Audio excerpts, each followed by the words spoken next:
এবার আমরা পড়ব রাইবোজোম সম্পর্কে।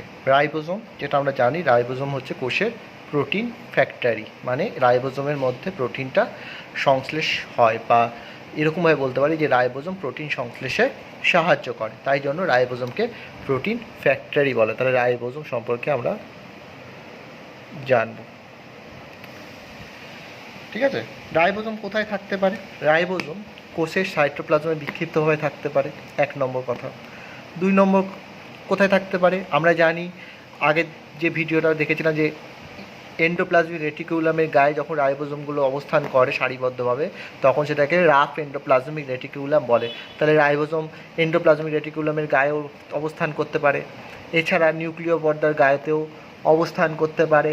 ঠিক আছে, তাহলে রাইবোজোম কোথায় কোথায় অবস্থান করে? সাইটোপ্লাজমে বিক্ষিপ্তভাবে ছড়িয়ে অবস্থান করতে পারে। তাহলে লিখি আমরা কোথায় কোথায় অবস্থান করতে পারে। মেনলি সাইটোপ্লাজমে, ঠিক আছে, সিওয়াইটি মানে হচ্ছে সাইটোপ্লাজমে অবস্থান করে। সেকেন্ড হচ্ছে ইয়ারের গায়ে অবস্থান করে, মানে এন্ডোপ্লাজমিক রেটিকুলামের গায়ে। হ্যাঁ, সেই ধরনের ইয়ারকে বা এন্ডোপ্লাজমিক রেটিকুলামকে আমরা জানি রাফ এন্ডোপ্লাজমিক রেটিকুলাম বলা হয়। ঠিক আছে, এছাড়া নিউক্লিয়ার মেমব্রেনের গায়ে অবস্থান করে। এনএম মানে হচ্ছে নিউক্লিয়ার মেমব্রেন। ঠিক আছে, নিউক্লিয়ার মেমব্রেনের গায়েতেও অবস্থান করতে পারে। তাহলে রাইবোজোম কী করে? সাইটোপ্লাজমে বিক্ষিপ্ত হয়ে অবস্থান করতে পারে, ইয়ার মানে এন্ডোপ্লাজমিক রেটিকুলামের গায়ে অবস্থান করতে পারে, অথবা নিউক্লিয়ার মেমব্রেনের গায়েও অবস্থান করতে পারে। তাহলে কোথায় কোথায় থাকে রাইবোজোম সেটা আমরা জানলাম। রাইবোজোম কী কাজ করে? তাহলে এটা হচ্ছে প্রথম পয়েন্ট, কোথায় কোথায় অবস্থান করে। সেকেন্ড পয়েন্ট হলো প্রোটিন সংশ্লেষে সাহায্য করে, প্রোটিন সিনথেসিসে হেল্প করে। আর কি পয়েন্ট বলবো? যে রাইবোজোমটা প্রোটিন সংশ্লেষই করে, এছাড়া ফ্যাট বিপাকেও রাইবোজোম সাহায্য করে। দরকার নেই, ওটা পরে বলবো, যখন পড়বো ডিটেলসে, যখন পড়বো তখন আমরা সেটা সম্পর্কে জানবো। শুধু এটাই বলবো যে রাইবোজোম হলো এমন একটি কোষীয় অঙ্গাণু যেটা কোষের সাইটোপ্লাজমে বিক্ষিপ্ত হয়ে অবস্থান করে, এছাড়া এন্ডোপ্লাজমিক রেটিকুলামের গায়ে অবস্থান করে। ব্র্যাকেটে লিখে দেবো যে RER মানে হচ্ছে রাফ এন্ডোপ্লাজমিক রেটিকুলাম। আমরা জানি যখন এন্ডোপ্লাজমিক রেটিকুলামের গায়ে এরকম যদি এন্ডোপ্লাজমিক রেটিকুলাম হয়, তার গায়ে যখন রাইবোজোমগুলো অবস্থান করে, তখন সেটাকে বলা হয় RER বা রাফ এন্ডোপ্লাজমিক রেটিকুলাম। ঠিক আছে, আচ্ছা, তা প্রোটিন সিনথেসিসে হেল্প করছে রাফ এন্ডোপ্লাজমিক রেটিকুলামটা মেনলি প্রোটিন সিনথেসিসে হেল্প করে, কারণ রাইবোজোমের গায়ে প্রোটিনটা মানে এন্ডোপ্লাজমিক রেটিকুলামের গায়ে রাইবোজোমটা অবস্থান করে। ঠিক আছে, তাহলে রাইবোজোম মেনলি প্রোটিন সিনথেসিসে সাহায্য করে। ঠিক আছে, তাহলে কোথায় অবস্থান এবং তাদের কি কাজ সেটা আমাদের জানা হয়ে গেল। এছাড়া এবার আমরা জানবো যে প্রোক্যারিওটিকের রাইবোজোম কী প্রকৃতির হয়, আর ইউক্যারিওটিক কোষের রাইবোজোম কী প্রকৃতির হয়। তাহলে প্রোক্যারিওটিকের রাইবোজোম কী প্রকৃতির হয়, ইউক্যারিওটিক রাইবোজোম কী প্রকৃতির হয়। প্রোক্যারিওটিকের যে রাইবোজোমটা থাকে 70S প্রকৃতির হয়, ইউক্যারিওটিকের রাইবোজোমটা 80S প্রকৃতির হয়। মেনলি দুটো সাব ইউনিট একত্রে অবস্থান করে। এটা একটা ছোট সাব ইউনিট হয়, একটা বড় সাব ইউনিট হয়। এটাও একটা ছোট সাব ইউনিট হবে, একটা বড় সাব ইউনিট হবে। ঠিক আছে, এই দুটো সাব ইউনিটের জাংশনটা, মানে দুটো সাব ইউনিট যদি প্রশ্ন আসে যে দুটো সাব ইউনিট কী করে জোড়া থাকে, ঠিক আছে, তাহলে আমাদের বলবো যে দুটো সাব ইউনিটের মাঝে mRNA থাকে। কে থাকে? mRNA থাকে। এবং এই দুটো সাব ইউনিটের জাংশনে ম্যাগনেসিয়ামের ঘনত্বটা কম, লো কনসেন্ট্রেশন অফ ম্যাগনেসিয়াম আয়ন। ঠিক আছে, লো কনসেন্ট্রেশন অফ ম্যাগনেসিয়াম আয়ন বা ম্যাগনেসিয়ামের স্বল্প ঘনত্বের জন্য এই দুটো সাব ইউনিট পরস্পর জোড়া থাকে। ঠিক আছে, প্রোক্যারিওটের ক্ষেত্রে রাইবোজোমটা 70S প্রকৃতির হয়, আর ইউক্যারিওটের ক্ষেত্রে রাইবোজোমটা 80S প্রকৃতির হয়। এই প্রোক্যারিওটিকের ক্ষেত্রে ছোট রাইবোজোমের সাব ইউনিটটা এটা হয়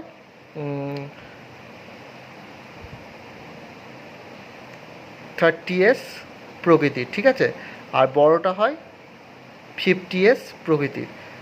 ইউক্যারিওটিকের ক্ষেত্রে ছোট সাব ইউনিটটা হয় 40S প্রকৃতির, আর বড়টা হয় 60S প্রকৃতির। ঠিক আছে, এই হলো ব্যাপার।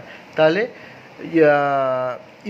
প্রোক্যারিওটিকের ক্ষেত্রে রাইবোজোমটা 70S প্রকৃতির হয়, ইউক্যারিওটিকের ক্ষেত্রে রাইবোজোমটা 80S প্রকৃতির হয়। দুটো সাব ইউনিটের ভাগটা হচ্ছে 30S হচ্ছে ছোটো সাব ইউনিট প্রোক্যারিওটিকের ক্ষেত্রে, বড় সাব ইউনিটটা প্রোক্যারিওটিকের ক্ষেত্রে 50S প্রকৃতির।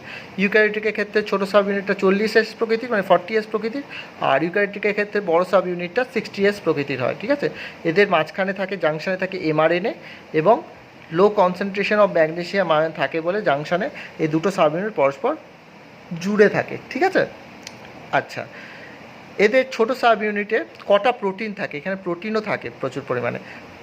মেনলি রাইবোজোমটা কী কী নিয়ে গঠিত হয় এটা আমরা বলে দিই, যে রাইবোজোম মেনলি রাইবো নিউক্লিয় প্রোটিন দ্বারা গঠিত। রাইবো নিউক্লিয় প্রোটিন দ্বারা গঠিত। ঠিক আছে, রাইবোজোম মেনলি রাইবো নিউক্লিয় প্রোটিন দ্বারা গঠিত। তার মানে এখানে রাইবোজোমাল আরএনএও থাকবে এবং ক্ষারীয় প্রোটিনও থাকবে। তাহলে যদি বলি যে প্রোক্যারিওটিক আর ইউক্যারিওটিক রাইবোজোমগুলো কী কী নিয়ে গঠিত, তাহলে আমরা বলবো প্রোক্যারিওটিক আর ইউক্যারিওটিক রাইবোজোম মেনলি আরএনএ মানে রাইবোজোমাল আরএনএ এবং ক্ষারীয় প্রোটিন দ্বারা গঠিত। ঠিক আছে, আরএনএ এবং ক্ষারীয় প্রোটিন দ্বারা গঠিত। তার মানে এখানে প্রোটিন আছে নিশ্চয়ই, এই সাব ইউনিটগুলোতে ছোট বড় দুটো সাব ইউনিটেই প্রোটিন আছে। কটা করে প্রোটিন আছে সেটাই আমাদেরকে জানতে হবে। এখানে থাকে হচ্ছে 21টা প্রোটিন, এখানে থাকে হচ্ছে 21টা প্রোটিন, আর এখানে থাকে প্রোটিন হচ্ছে 34টা। ঠিক আছে, ছোটোটাতে প্রোক্যারিওটিকের ছোটোটায় থাকে 21টা প্রোটিন আর বড়োটায় থাকে 34টা প্রোটিন। ইউক্যারিওটিকের ক্ষেত্রে ছোটোটাতে থাকে 30টা প্রোটিন আর বড়োটাতে থাকে 40টা প্রোটিন। ঠিক আছে, মনে রাখতে হবে। প্রোক্যারিওটিকের ক্ষেত্রে প্রোটিন থাকে 21টা ছোটোটাতে, বড়োটাতে থাকে 34টা। ইউক্যারিওটিকের ক্ষেত্রে ছোটোটাতে থাকে 30টা, বড়োটায় থাকে 40টা। রাইবোজোম মেনলি প্রোক্যারিওটিক ইউক্যারিওটিক রাইবোজোমটা মেনলি আরএনএ এবং ক্ষারীয় প্রোটিন দ্বারা গঠিত। ঠিক আছে, আর এটা মেনলি রাইবোজোমটা মেনলি রাইবো নিউক্লিয় প্রোটিন। ঠিক আছে, আচ্ছা আরেকটা জিনিস জানতে হবে যে mRNAর গায়ে আমরা আগে ভিডিওতে বলেছিলাম, যখন মানে গলগি বডি বা এন্ডোপ্লাজমিক রেটিকুলাম পড়াচ্ছিলাম তখনই আমি ওই ভিডিওতেই বলেছিলাম, যখন mRNAর উপর রাইবোজোমগুলো পরপর সজ্জিত থাকে এগুলো হচ্ছে রাইবোজোম। ঠিক আছে, এগুলো হচ্ছে রাইবোজোম। এই যে রাইবোজোমগুলো পরপর যে সারিবদ্ধভাবে mRNAর উপর অবস্থান করে এটাকে বলা হয় পলিজোম। পলিজোম, ঠিক আছে, এইরকম স্ট্রাকচারটাকে বলা হচ্ছে পলিজোম। ঠিক আছে, এছাড়া আরেকটা জিনিস মনে রাখতে হবে যে যখন রাইবোজোমটা সাইটোপ্লাজমে অবস্থান করে, সাইটোপ্লাজমে ধাত্রে অবস্থান করে সেরকম সেটাকে বলে সাইটোরাইবোজোম। আর যখন মাইটোকন্ড্রিয়ার মধ্যে রাইবোজোমটা অবস্থান করে তখন সেটাকে বলা হয় মাইটোরাইবোজোম। তাহলে নিউক্লিয়ার মেমব্রেন ছাড়াও রাইবোজোম কোথায় অবস্থান করে, মাইটোকন্ড্রিয়ার মধ্যে অবস্থান করে আমরা জানলাম। সেই ধরনের রাইবোজোমটাকে বলা হয় মাইটোকন্ড্রিয়ার মধ্যে যখন রাইবোজোমটা অবস্থান করে তখন সেটাকে বলা হয় মাইটোরাইবোজোম। ঠিক আছে, আমরা যখন মাইটোকন্ড্রিয়া পড়েছিলাম তখন এই টার্মটা পেয়েছিলাম মাইটোরাইবোজোম। হ্যাঁ, এই মাইটোরাইবোজোম ঠিক করে লিখি, মাইটোরাইবোজোম। এবং এটা কত এস মানে কত ভেদ, কত এর অবক্ষেপণ গুণাঙ্ক বা এটা কি প্রকৃতির হয়, যেমন প্রোক্যারিওটিকের রাইবোজোমটা 70S প্রকৃতির হয়, ইউক্যারিওটিকের রাইবোজোমটা 80S প্রকৃতির হয়, ঠিক তেমনি মাইটোরাইবোজোমটা আমরা পড়ে এসেছি মাইটোকন্ড্রিয়া যখন পড়েছিলাম তখন জেনেছিলাম যে এই মাইটোরাইবোজোমটা 55S প্রকৃতির হয়ে থাকে। ঠিক আছে, এবার মনে প্রশ্ন জাগবে যে এস কি, এসকে বলা হয় ভেদবাক একক। ঠিক আছে, বা অবক্ষেপণ গুণাঙ্ক, এসকে বলা হচ্ছে অবক্ষেপণ গুণাঙ্ক। ভালো করে বুঝতে হবে, এস মানে হচ্ছে অবক্ষেপণ গুণাঙ্ক। যখন কোনো একটা কোষকে একটা সেন্ট্রিফিউজ টিউবের মধ্যে যদি দ্রুত গতিতে ঘোরানো হয় তখন যে কোষটা যখন ঘোরে তখন যে স্পিডে কোষীয় অঙ্গাণুগুলো এই সেন্ট্রিফিউজ টিউবের তলায় অবস্থান করে সেটাকে বলা হচ্ছে অবক্ষেপণ গুণাঙ্ক। মানে একটা সেন্ট্রিফিউজ টিউবের মধ্যে কিছু কোষ বা পদার্থ নিয়ে যখন এটাকে খুব স্পিডে ঘোরানো হবে তখন যে স্পিডে বা যে গতিতে সে কোষীয় অঙ্গাণুগুলো এই সেন্ট্রিফিউজ টিউবের তলায় গিয়ে অবস্থান করবে সেটাকে বলা হচ্ছে অবক্ষেপণ গুণাঙ্ক। এর মান কত, এসের মানটা কত এটা মনে রাখতে হবে, 1 × 10⁻⁻13 সেন্টিমিটার পার সেকেন্ড পার ডাইন পার গ্রাম। ঠিক আছে, এখানে লিখি স্পষ্ট করে, এসের মান হচ্ছে 1 × 10⁻−13 সেন্টিমিটার পার সেকেন্ড পার ডাইন পার গ্রাম। ঠিক আছে, মনে রাখতে হবে এই যে কোষীয় অঙ্গাণুগুলো তলায় এসে জুড়ছে মানে নেমে পড়ছে যে গতিতে, সেটা ডিপেন্ড করে কোষের ভর মানে কোষীয় অঙ্গাণুগুলোর আণবিক ভরের উপর। ঠিক আছে, কিসের উপর? আণবিক ভরের ওপর। তাহলে যার আণবিক ভর কম সে দেরি করে পড়বে, যার আণবিক ভরটা বেশি সে তাড়াতাড়ি পড়বে। ভারী জিনিস তাড়াতাড়ি পড়ে যায় কিনা? এই ধরা যাক এটা যেটা যত এই যে ভারী জিনিসটা যত তাড়াতাড়ি নিচে গিয়ে পড়বে, একটা হালকা জিনিস আস্তে আস্তে আস্তে আস্তে গিয়ে পড়বে, তাহলে যত তার আণবিক ওজন হবে তত অবক্ষেপণ গুণাঙ্কটা বেশি হবে। যার আণবিক ভর কম হবে তার অবক্ষেপণ গুণাঙ্কের মানটা কম হবে। ইজি। ঠিক আছে, তাই রাইবোজোম কোথায় কোথায় পাওয়া যায়? Cytoplasm, endoplasm, reticulum, nuclear membrane, মাইটোকন্ড্রিয়াতে থাকে। মাইটোকন্ড্রিয়া রাইবোজোমটাকে রাইবোজোম বলে, সাইটোপ্লাজমের রাইবোজোমকে রাইবোজোম বলে। প্রোটিন সিনথেসিসে হেল্প করে।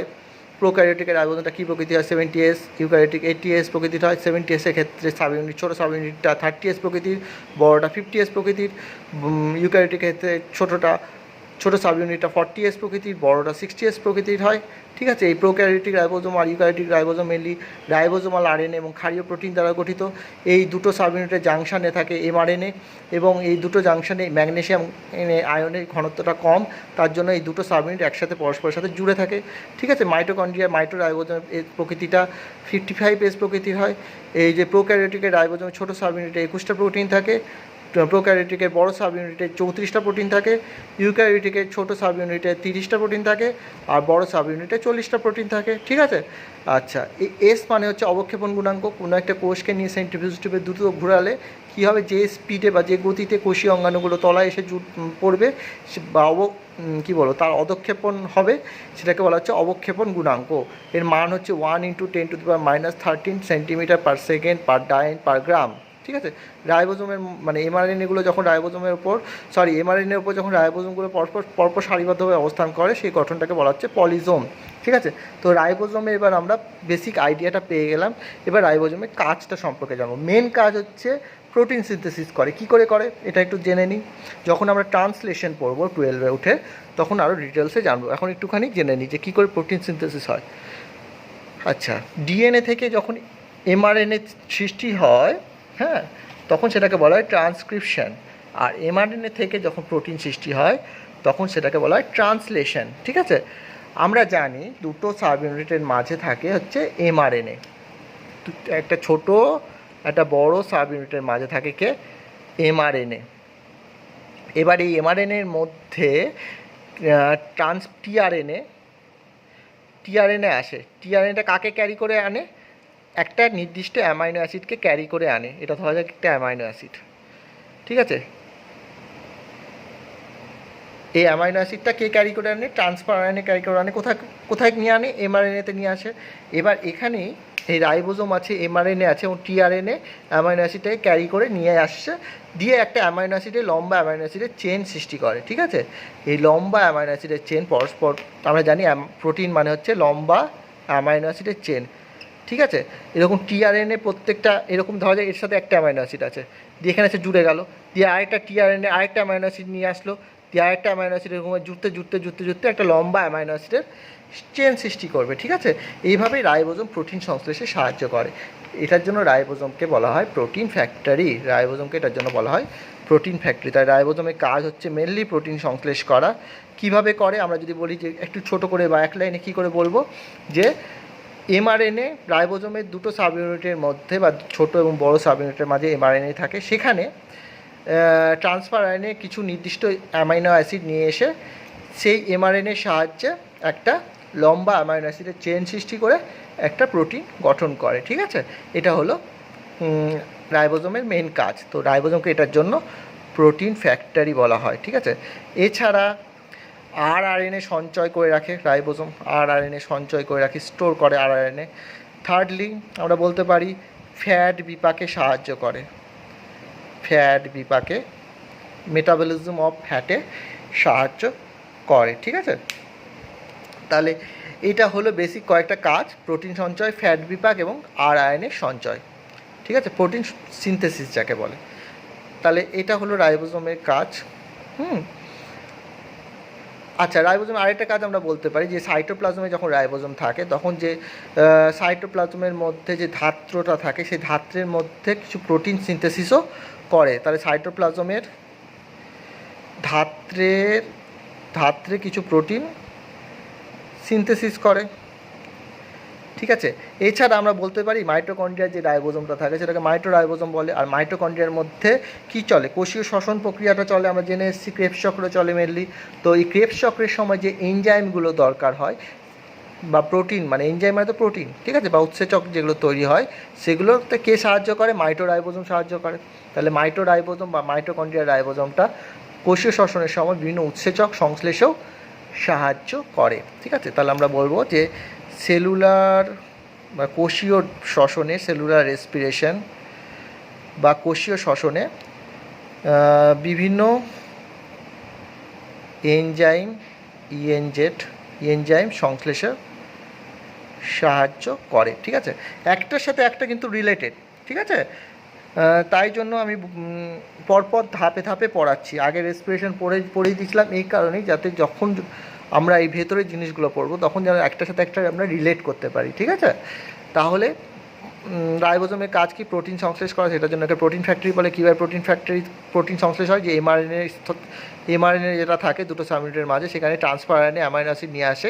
এরপর পরপর ট্রান্সফার আরএনএ অ্যামাইনো অ্যাসিড নিয়ে আসতে একটা লম্বা অ্যামাইনো অ্যাসিডের চেন সৃষ্টি করে, তখনই প্রোটিনটা সৃষ্টি হয়ে যায়। আরআরএনএ সঞ্চয় করে রাখে, ফ্যাট বিপাকে সাহায্য করে, সাইটোপ্লাজমের ধাত্রে কিছু প্রোটিন সংশ্লেষে সাহায্য করে রাইবোজোম। এছাড়া মাইটোরাইবোজোমটা সেলুলার রেসপিরেশনের টাইমে বিভিন্ন এনজাইম সংশ্লেষেও সাহায্য করে। ঠিক আছে, আরেকটা আমরা জানবো ইনফরমোজোম। একটা শর্ট কোয়েশ্চেন যদি আসে পরীক্ষা, যে ইনফরমোজোম কি, এটা একটু জেনে নিই। তাহলে এটা বোঝা গেল রাইবোজোমের কাজটা। এবার আমরা জানবো ইনফরমোজোম কি। ইনফরমোজোম মানে একটা ইনফরমেশন, তাই তো, জিনিসটা কিছুই না। ইনফরমোজোম কথাটা হচ্ছে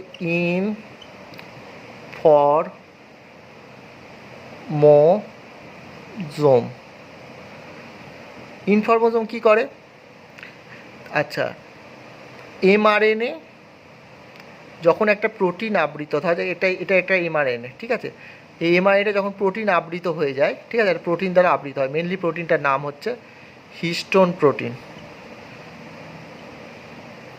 ঠিক আছে, এই এমআরএনএ হিস্টোন প্রোটিন আবৃত হয়ে যখন নিউক্লিয়াস থেকে, এটা ধরা যাক নিউক্লিয়াসে আছে, নিউক্লিয়াস থেকে যখন সাইটোপ্লাজমে এসে হাজির হয় তখন এমআরএনএটা কোনোরকম প্রোটিন সিনথেসিস করতে পারে না। ঠিক আছে, যেহেতু হিস্টোনটা আবৃত করে থাকে এমআরএনএটাকে, সেহেতু এমআরএনএটা কোনোরকম প্রোটিনটাকে সৃষ্টি করতে পারে না, তাই তো। তখন এটাকে এমআরএনএ সুপ্ত দশা বলে, এটাকে বলে এমআরএনএর সুপ্ত দশা। অর্থাৎ ধরা যাক এমআরএনএটা ঘুমিয়ে আছে, সুপ্ত দশা, এমআরএনএ সুপ্ত দশা। আর এই যে নিউক্লিয়াস থেকে সাইটোপ্লাজমে এমআরএনএটা প্রোটিন আবৃত, মানে হিস্টোন আবৃত হয়ে আসছে, হিস্টোন প্রোটিন আবৃত হয়ে আসছে, অর্থাৎ নিউক্লিয়াস থেকে একটা বার্তা নিয়ে এসে সাইটোপ্লাজমে নিয়ে আসে, এটাকেই বলা হচ্ছে ইনফরমোজোম। ঠিক আছে, তাহলে ইনফরমোজোম কি, নিউক্লিয়াস থেকে এমআরএনএ প্রোটিন আবৃত হয়ে, মেনলি হিস্টোন প্রোটিন, একটা নির্দিষ্ট বার্তা সাইটোপ্লাজমে নিয়ে আসে, সেটাকেই বলা হচ্ছে ইনফরমোজোম। এখানে কি হয়, যে এমআরএনএটা যেহেতু হিস্টোন প্রোটিন আবৃত থাকে, সেহেতু কোনো রকম প্রোটিন সিনথেসিস হয় না, সুপ্ত দশাতে কোনো রকম প্রোটিন সিনথেসিস হয় না, নো প্রোটিন। ঠিক আছে, কোনো রকম প্রোটিন সিনথেসিস হয় না, সেটার জন্য এটাকে বলে এমআরএনএ সুপ্ত দশা। আর এটা কী করে, নিউক্লিয়াস থেকে বার্তাটা সাইটোপ্লাজমে নিয়ে আসে, এমআরএনএটা হিস্টোন পরিবৃত অবস্থায় বার্তাটা নিয়ে আসে। এমআরএনএর কাজই তো বার্তা নিয়ে আসা, তাই তো। তো এমআরএনএটা যেহেতু হিস্টোন প্রোটিন আবৃত থাকে, দিয়ে একটা বার্তা নিয়ে আসে নিউক্লিয়াস থেকে সাইটোপ্লাজমে, সেটার জন্য তাকে ইনফরমোজোম বলে। কিন্তু এমআরএনএ এই টাইমে কোনো রকম প্রোটিন সংশ্লেষ করে না। ঠিক আছে, এই হলো ডিটেলস ব্যাপার। রাইবোজোমের বেসিক আইডিয়া, ফাংশন, গঠন এবং ইনফরমোজোম কি, মাইটোরাইবোজোম কি, এভরিথিং আমি বলে দিলাম। বইটা একবার রিডিং দিতে হবে, খাতার পাশাপাশি এবার বইটাও দেখতে হবে, ঠিক আছে? চল, আশা করি বোঝাতে পেরেছি। নেক্সট ভিডিওতে দেখা হবে।